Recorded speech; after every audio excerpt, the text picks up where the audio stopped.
Welcome to the Authentic Spiritual Journey, a weekly podcast featuring real and practical spiritual conversations from fresh perspectives here on the Experience of the Soul podcast channel. Today, episode 293, a conversation with interior designer Dan Bray. And now your host, Reverend Cynthia Alice Anderson. Hello and welcome to the Authentic Spiritual Journey. My name is Cynthia Alice Anderson. I'm the host, and I'm here today on location in Orlando, Florida. I'm in the home of my dear friend Dan Bray, and he is our special guest today. So we are here with the Authentic Spiritual Journey show 293, my friends. So welcome to the show. Today is Monday, January 29th, 2024. And I can't believe we're already in the new year, and the first month of the new year is almost over. So we have had a great month, and I don't know if you remember, we started out the year saying, anything is possible for me. So friends, we welcome you into this, and as the month has gone on, we have really been about what do we want our life to be about, where are we going? Remember a couple weeks ago, I think the title of the show was The Name of My Movie, right? Or the name of your movie. And we were saying, if I had a movie about my life, what would it be called? And who would play me? And that's kind of a fun idea. And then this last week was about restoration. And interestingly, we talked about restoration in relation to the home, and then we went even deeper and talked about it in our soul. But our guest today, Mr. Dan Bray, is here, and he's not only a friend, he's a colleague, and he's a very talented designer and very well known as well, not only in the Orlando area, but in the country at large, and has some amazing projects coming up. So our special guest today, Mr. Dan Bray. Dan, welcome to the show. Thank you. Nice to have you here, Cynthia. This is great. And I'm honored to be in your home. It is beautiful. I love having you here whenever we get the opportunity to get together. Yeah. And as I was saying earlier, I got so taken in by all the art, I forgot to start the show. It was, there's so much beauty in this home, and the flow and the energy, all the original art, and it's inspiring to be around this much original art and this much art that's from Central Florida as well. Yes.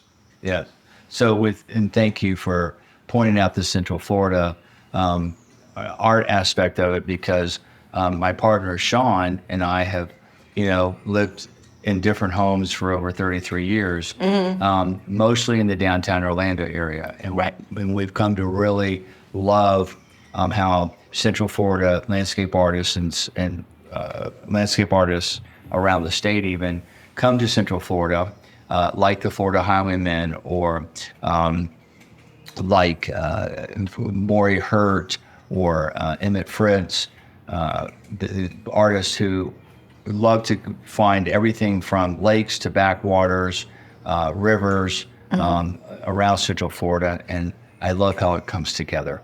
I do too. Well, I love all the combination of what you would consider fine art with folk art as well. And really that describes your path a little bit, doesn't it? Absolutely. Yeah, so because you're not from Orlando, and sometimes I take for granted that sometimes our listeners know the people I'm interviewing, and if they may not. I don't know if somebody might assume or not your humble beginnings because of your success, in business. So why don't you tell our listeners a little bit about where you're from and what your beginnings were like? Well, I grew up in Miami between Homestead and Coral Gables, but I was actually born in Memphis. So I'm a real Tennessean. My family on my father and my mother's sides are all from basically Tennessee and Mississippi. Right. And South, baby. South, right on, because you're from Georgia. Right. The only problem is I'm an Alabama Crimson Tide fan. I know, right? We had to talk about football. I knew we would. But I love where I come from, because no matter what I've learned in life and what experiences I've had, I always think that everything I do is with heart and passion. Yes. Okay. I feel very fortunate that I had the opportunity to go to interior design school first in Chicago and then New York, and have an extraordinary life in that aspect. But to come back here to Central Florida was where I needed to be. However, I still have this country side of me that I love. And Sean, he's from Kentucky. Exactly. So you both have, I don't know, I mean, if humble roots is the right word, but you come from real people who had struggle, who, in other words, your path was not laid before you. You weren't what we call like a silver spoon baby. You've heard that phrase. Yeah. You had to make your own way. And the more I grow on my journey, I've really seen how sometimes humble beginnings is a great way to start, because you don't take things for granted. You often have gratitude as a regular part of your journey. You know what it's like not to have, and you know what it's like to have. Absolutely. And you have not forgotten your beginnings, and just one of the things I've noticed about how you relate in general is you're always trying to bring people along with you, Yes. And, I remember in that humble beginning part of my life, I didn't like it. I mean, I was embarrassed. I at times was ashamed. Sure. Yet there was still something with the connection of people, how people in that part of my life took everything that they had and made their day as best as they could. Yes. And yeah, there's a lot of pain in that, but when you can find the beauty in the simplest things, then as my life has evolved, not always as gracefully as I wanted to, it has also been much easier for me to find the beauty in exactly. things. Well, there was a picture, we've shared personally many times, and I don't know if it was a great aunt or a grandmother, but I remember, because I was asking you about your beginnings simply because I find it interesting, and we had felt a connection with that. And you showed me an old family photo where, because I was asking about your design career, like how, from where you're born, what led you to design, and you showed me this picture. You know the one I'm talking about. Yeah. And there's a single picture on the wall, right? It's a black and white photo. So tell us about that photo. You remember that? That means a lot that you do. That was my Aunt Retha Ann. Yes. Sitting on a sofa, holding my my half sister Jody, and then her husband Ozit. So I had Uncle Ozit, Aunt Retha Ann, love it, and Jody. This house had a dirt floor. And this was in Paris, Tennessee, which is near the Kentucky-Tennessee border, Lake Kentucky, home of the world's largest catfish fry. But what struck me about this photo of her ever so proudly sitting there with her granddaughter was this sense of composition. I mean, there was the sofa, there was a wall telephone and a wall calendar, probably an almanac calendar, perfectly arranged on the wall. Yeah. And then on the other side of this doorway that was in between the sofa, and then there was this chair with a broom. And everything was in place. Yes. That was remarkable to me, because these were people that clearly had a sense of self-respect, dignity, appreciation of their home. And that really impacted how I see anyone's home. And when I go into someone's home, for example, today, and I see that things are kind of scattered around, I immediately connect with a part of my life when I might have been like that. Yes. And I want to not so much go aesthetic, but go underneath that and say, what is this really about? Not trying to make it look picture perfect. Right. There's there's a strong connection that you seem to have, and I don't really know how to describe it, but you're always looking for what is under, like if you're looking at a home, or like, for instance, you've been in my home, there was something to say about the art on my walls, but you see what's behind that in terms of motivation for hanging it, for what that might mean about life experience. And I think that's one of the things that sets you apart from most quote unquote designers, is that the heart and the soul that's in there with your connection with your clients. Because I've seen you work with a variety of clients, some quite wealthy, some maybe not as wealthy, that are, looking to you for guidance and support. And it's way deeper than, let's make this look like a catalog. It's not about that at all. Absolutely. When I go into people's homes, first of all, there's always this experience that I try to, let's get this out of the way, and it's this. People that are intimidated because you're a new designer coming over. Oh, right. Oh, my God, a designer's coming over. Right. Ready to pick it apart. Right. Or is this good enough? And that to me is, for me, so sad, because first of all, I know what that feels like. I've been there many times myself before I ever became a designer. Right. But what it also says is that this is someone that's not seeing the beauty for what their place is really about. Right. And then that's when I realized, you know what, that's why I'm there. I'm there to go in and acknowledge what I truly see as beautiful, that is expressive to them, and bring that to surface. Yeah. And I know I've done that with you, because yes. You have a strong musical background. You have antique family heirloom instruments on your wall that you play. Right. Yeah, and then when you think about the pieces of furniture you've had and how you put together, you have a very eclectic style. But when you come into your place, it is so evocative of other places that have been in your life, your family's. Yes. Yeah. And it's beautiful. It's the kind of place where you don't want to leave. Oh, that is so sweet. Yes. Well, we have that connection for sure. And that's how I feel when I'm here. I feel like I'm home. I feel like I'm at my brother's house. Yeah. I'm like, so listeners, now you know, Dan Bray is my adopted brother. He's my brother from another mother, as they say. Well, the thing too, and that happened to me here today. I just want to mention, I was in one of the rooms, and it just, the overwhelming feeling of the incredible craftsmanship that I was surrounded by, that desk, that Bird's eye maple. Yeah, bird's eye maple. I said, is this maple? That I was just, and the elegance of the design, I just found myself wanting to be creative there, but also relaxed. Like, there's something about being around something that is so thoughtfully designed and made, the energy, which I'm quite sensitive to. Yeah.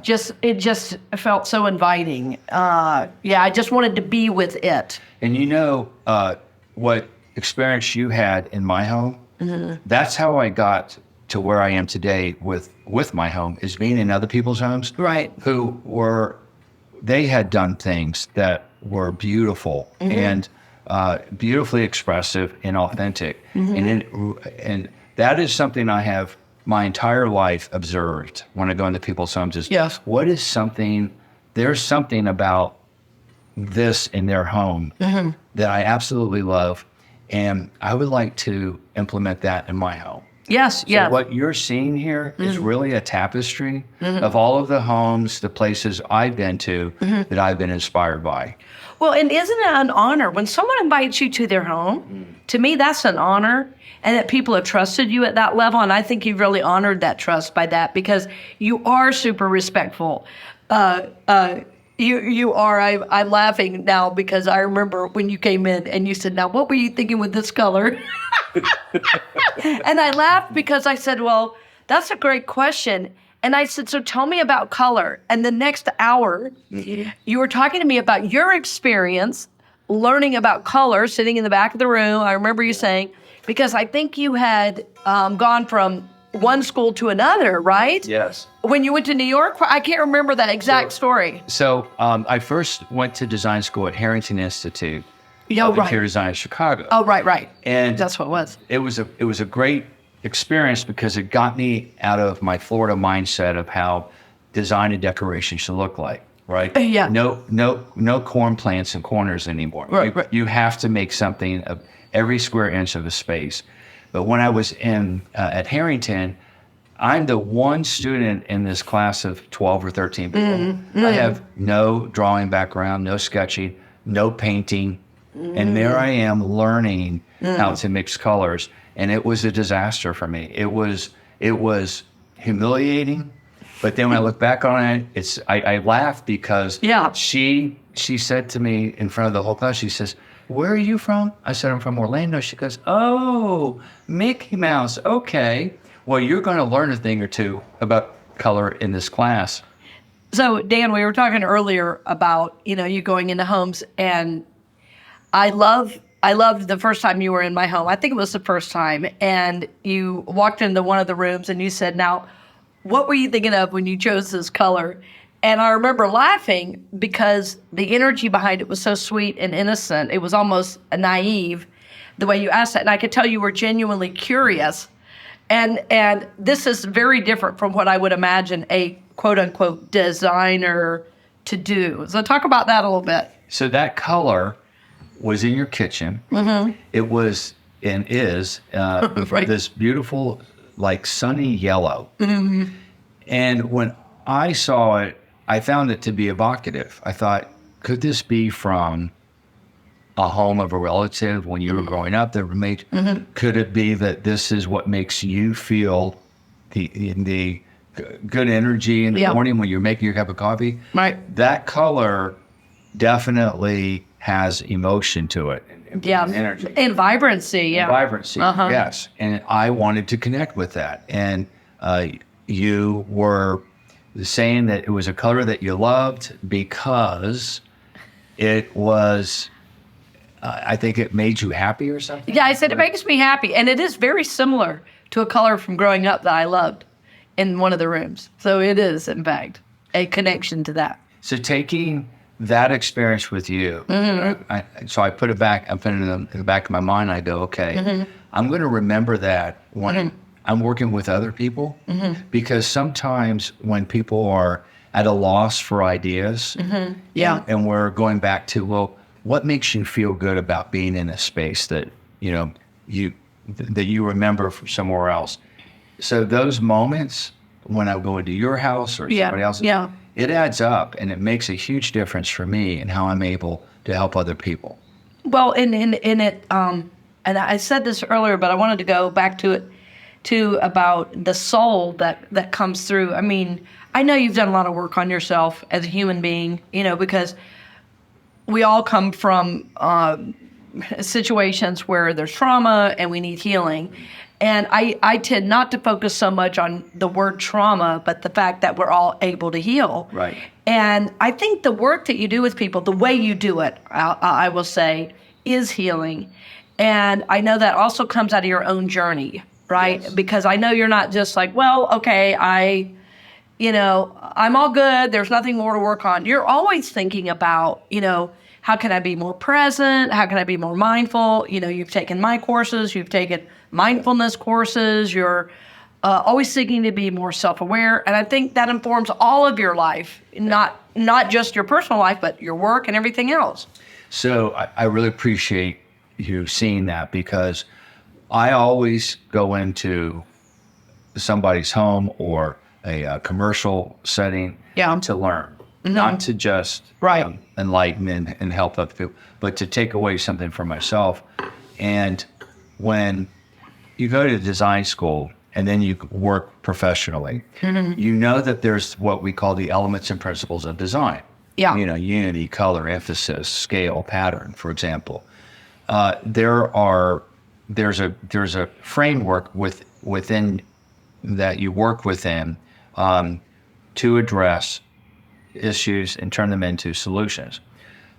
That will always be a part of my work, but the soul behind my work is from my life experiences. Yeah. That's where, I say to people a lot, there's a lot of talented people out there, people that aren't even educated in design or professionally trained.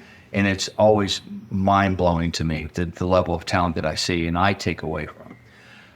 And then there's also the idea that, well, where is that sense of spirit in a space? Yes. Yeah. How do you create a sense of feeling, not just aesthetically? And that takes life to make happen. I agree. Yeah, I agree. Well, and it's reminding me too of how, we've talked on numerous occasions about working with so many people on a project. When you're an interior designer, I don't know if people have any idea the number of people you work with, from the architect to the contractors to everybody. And the thing that, or you do, I don't know if other designers do, but I know you do, and another designer I know has shared with me, it's a really active position if you're doing it well and with a lot of soul. Yeah. But the your collaborative style is also very unusual, and I also think comes from your level of self-awareness, because you know that it doesn't have to be, well, I'm imposing my ideas onto your space or even onto the people building. Right? The way you enroll, engage, and collaborate with, say, the contractor. It might make other people nervous for you to say to the contractor, well, what do you think? And I know that's a part of your style. Yes. I learned a long time ago that when you are working with other people, you're collaborating, recognizing that each person has a special gift, background, talent to offer is key. Well, then what would my role with all that be? My role is to make sure it all comes together correctly. Yes. Looking to the painter, the carpenter, the electrician. Yeah. I don't know it all the time. Much of the time, I'm always asking other people, what do you think for this application? Yes. Based on your experience. What I've also found that when that happens is they have a sense of personal value. Yeah, ownership. Yes. And they care more. Usually they want to do more, and they feel included. And when things don't go right, which happens all the time. Of course, that's normal on any kind of job. It is. Yeah. Those people, though, you can pretty much count on the fact that they were doing the best that they could. Everything we do is new and different. It's not formulaic. Right. So sometimes you're going to have these breakdowns in a project. Yeah. And when you have people already on board with you because they trust and respect you, there you go. You get through those breakdowns. Those breakthroughs become very powerful, and they often move the project forward in a way that none of us had imagined. And then we're all happy, including the client, like, wow, I'm glad that happened. And that has happened a lot with my work. Oh, yes. I have a concept with the client. There's an intent that we carry out. There's also integrity. We do what we say we're going to do. But even with all that, we have these other factors that come into play with the project. And that's where you just kind of got to be willing to, without compromise to those things I just said, you got to move forward and go, okay, there's something greater happening here that we just got to trust and go with, and we'll get back on track. And when we do, it's better than what we ever imagined. That happens all the time with me. Yes. I imagine. Well, and as you were talking, I was thinking our listeners are going to say, imagine somebody would feel good if they were valued, enrolled, listened to, their perspective was honored.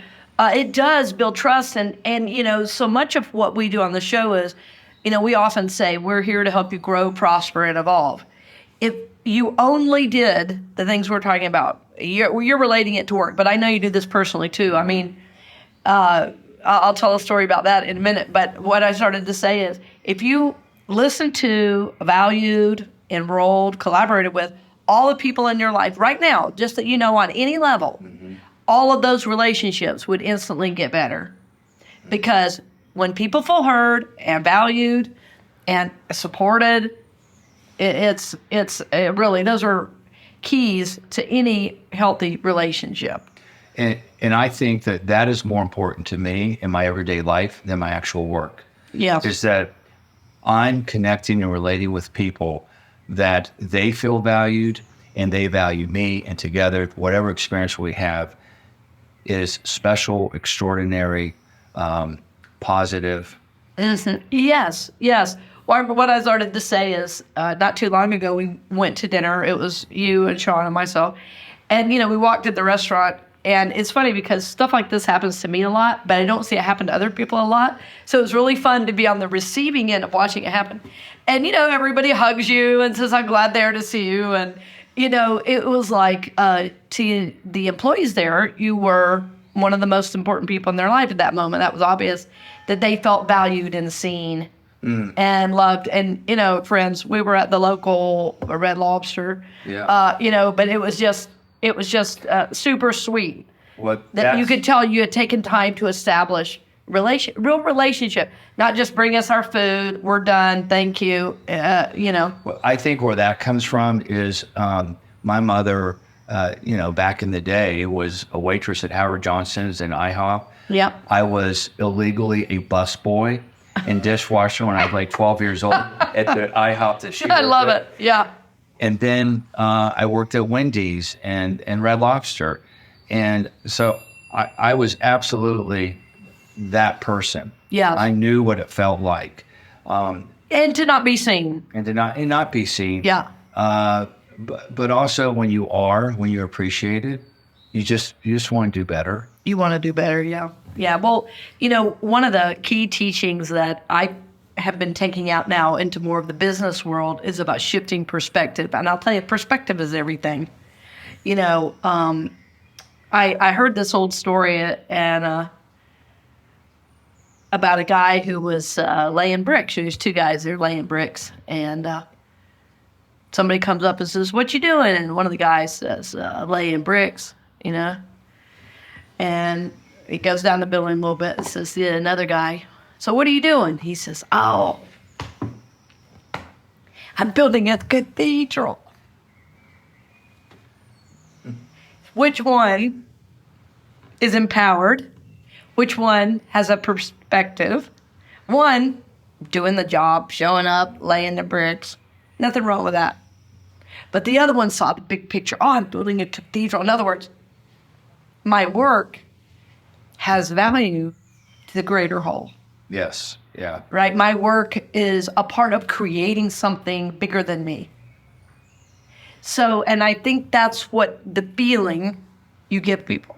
Wow. So, and when you were saying that, I was thinking about the distinction between honest passion and intent compared to ego. Yes. And when my ego has been involved, that's when I'm not seeing that there's a greater good here that I want to be accountable to. This is the ego is saying it's feeding whatever insecurities in the moment that I'm looking for. But when I put my ego aside and look at the greater good that I'm a part of, my work is infinite. Yes, I agree. Well, and speaking of that, I don't want to forget to mention, because I know you on so many levels. I know you personally, I know you professionally, and there's a lot happening for you professionally, and I do think it really stems from your all the things we've talked about. Your gift of communication, your gift of connection, your ability to listen, and to then integrate what you hear into design. But I mean, I think there's nothing but going up for you, and also this, new personal work you've been doing, this level of awareness, the level of integrity, just continues to rise. And feel free to share anything with our listeners that you're interested in sharing, because by the time this airs, a lot of this is going to be in full force, I think. Well, I look at the years I've been doing this, probably. At least 25 years. Yeah. And instead of looking at my work experience as like one entity that, okay, I've done this and, I made good money doing it. I've gotten things published. I love, the connection to the community. What I look at over those 25 plus years is, how has this changed and evolved me? Yes. And helping the greater good for the kind of work that I do be better for everybody. And today, I feel that I'm ready to reach massive amounts of people at once. And obviously, I'm thinking of something to do with TV. However, I also want to be careful how I approach that. I don't want it to be just like home improvement, renovation. Right. Flip, take something and flip it, make it. HGTV, flip. Yeah. Right. I want this to be transformative for viewers when they see what we're doing, perhaps in real time, even. Yeah. So that they can see that this is not taped or rehearsed. This is life happening right here in front of the camera, and this is how we're solving a problem. And sometimes it could be someone that we're working with who we think that we're talking about an aesthetic solution, but then we're really finding ourselves talking about some very personal things. Oh, yes. That's holding them back from moving forward. And to have that sensitivity, that self-awareness, where I can then appreciate what someone's going through in that moment and help them without making them feel uncomfortable in a way that might be embarrassing, but uncomfortable in a way where, are you willing to go here first? Yes. Can we do this? Yes. Can you trust me where this is going? That to me is powerful. And that's the next level that I see moving towards, is just reaching lots of people with the years of experience I've had and creating space spiritually.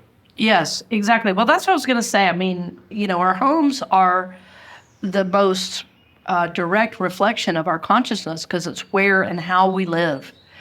So if our home is large, that might mean something about the kind of activities we like to do in the home. Or if it's very small, it might mean something else. The items we have, if they're antique, that could mean something. If they're very, say, durable, that could mean something else. But the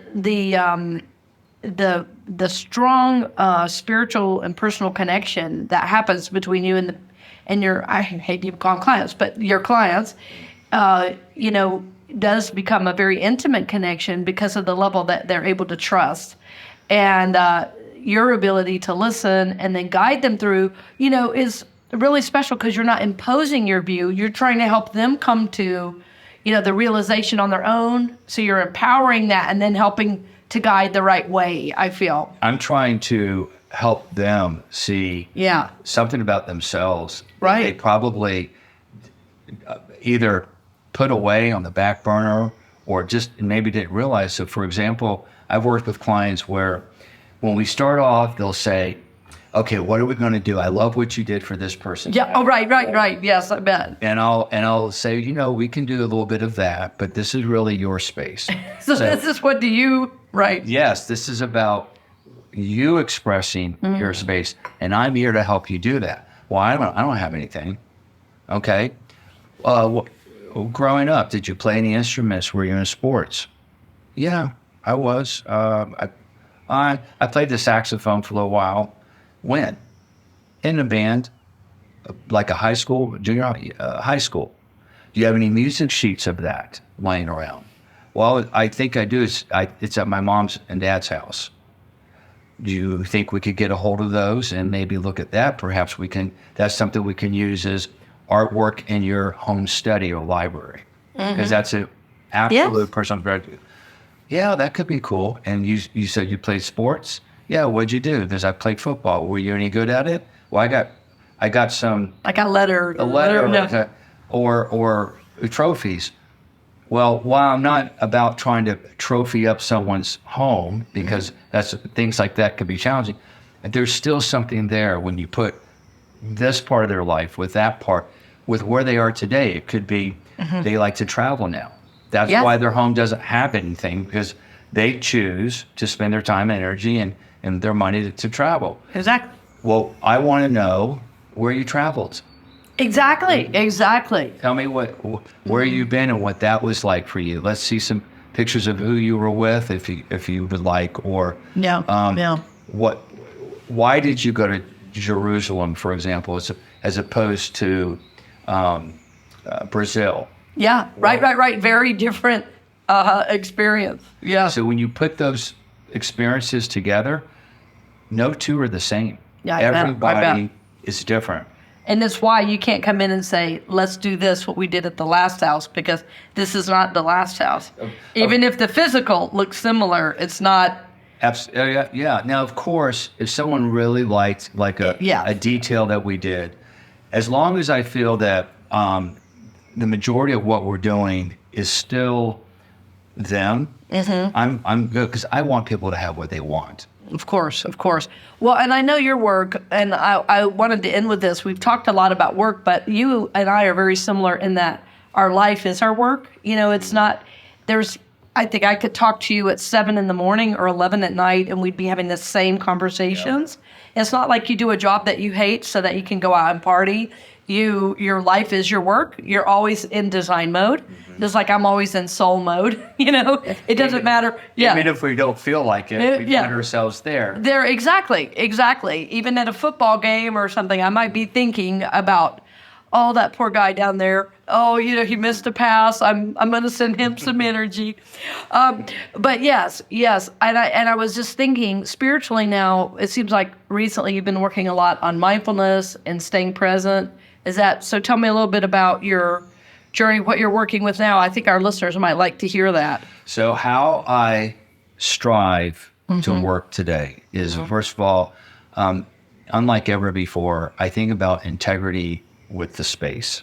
I want space for anyone to really function for them as they really are. So, for example, if someone were to say, what's your ideal aesthetic? Well, my ideal aesthetic might be minimalism, because I love the intellectualism behind that aesthetic. It's all in the flow, the flow. Amazing. And it's about all the choices that you could put into that composition that you choose not to. Yeah. But realistically, that's not my life. My life is a collective of experiences and places I've traveled with Sean and the different homes we've had. Now, going back to the integrity of a space, I also strive to start off with an intent. So I will do a little bit of mindfulness practice, even when I'm stressed. If I know I'm going to someone's home or to a business site, my intent is to help be part of a greater energy. So that means I got to first check in with myself. I got to clear whatever stuff I've been going on in my day. And sometimes I don't like it. I don't feel like it, but I know if I do it, it's going to be better for me. Yes. Therefore better for the people. The other thing is, I have this crystal. It's a labradorite. Oh yeah, I know that one's special to you. The metaphysical properties are intuition and healing. I can't think of two more important things to strive for in life. And when I bring this little guy into meetings, it's just interesting how the energy changes to something that's positive for everybody. Well, whether someone else sees this as, well, was it really your rock or not, that's okay. It doesn't matter. But for me, for you, it is. It's everything I got that I want to bring in to make a positive impact for everyone that's involved. So that would be my way of how I try to bring the spiritual aspect into my work.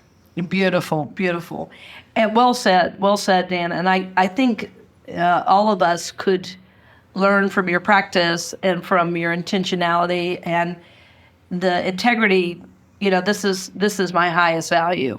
A statement I say every day is, I ignite integrity, authenticity, and magnificence. Wow. That's my life's vision. To ignite or inspire integrity, authenticity, and magnificence. I go back and forth. Actually, I do remember hearing you say that before in a sermon. Mm-hmm. Yeah, it's a real guiding force. Without our integrity, what do we have? And so anyway, I honor that in you and in our listeners. I mean, friends, I thank you for joining us and for your support, because I know you're out there. You know, we have such a variety of listeners. Your mechanics, your lawyers, your doctors, your nurses, your legal assistants, you know, your maybe you are a barber, or you work with people in the public. But friends, you are making a difference simply by your intention, by showing up in integrity, by seeking to follow your inner guidance. And this is what I know you're doing. So I honor you. I thank you for listening. And as always, we're grateful to have you along the journey. Again, Dan, thank you so much. Thank you for having me. And thank you, friends. I look forward to talking with you next week, and blessings on the journey. We hope you've enjoyed this episode of The Authentic Spiritual Journey here on the Experience of the Soul podcast channel. This channel is made possible because of listeners just like you. If you would like to support the channel with your tax-deductible contribution on an ongoing basis or through a one-time gift, head over to experienceofthesoul.com/support. The Authentic Spiritual Journey is copyright 2024, Cynthia Alice Anderson, all rights reserved. Our theme music is composed by Dave Croft and used with permission from RR Hot Publishing. The Experience of the Soul podcast channel is a production of 818 Studios.